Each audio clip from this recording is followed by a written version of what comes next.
Hello, in this video I'm gonna show you how to take a screenshot on Lenovo Legion. To take a screenshot you can use a keyboard shortcut which is, let me show you that, it is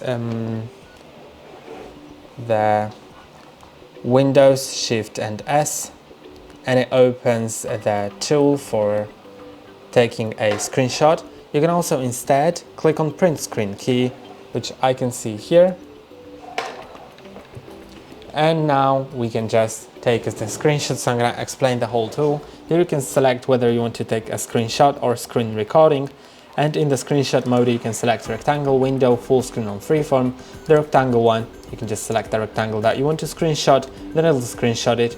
It'll show you a notification. You don't have to click on it because it'll automatically be copied to your clipboard and also automatically saved to screenshot folders. So you can either paste it somewhere by clicking on Ctrl and V on your keyboard, or you can go to the File Explorer and go to Pictures, then go to the Screenshots, and the screenshot will be here. I have it here now, and this is how you do it. Now you can also take a screenshot of a window, but I'm gonna open any app first, then, or maybe let's open a few so I can show you how it works exactly.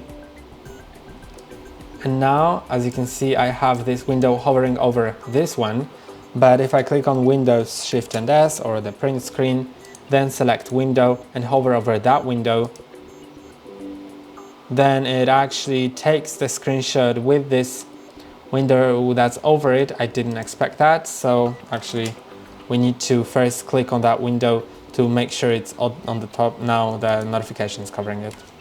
Okay, now it should be good, and it takes the screenshot of that window. Then you can also take a full screenshot here.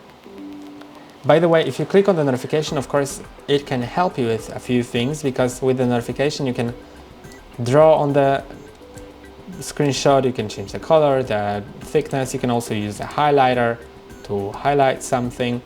And then remember that after editing you need to save or copy it, because the copied and the saved one, the ones that are done automatically, are not the edited ones. So after editing you need to either save or copy it.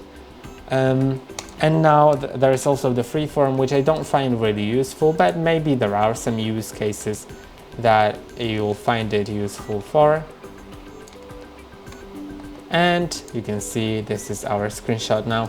That's all for today. Don't forget to like and subscribe. See you next time.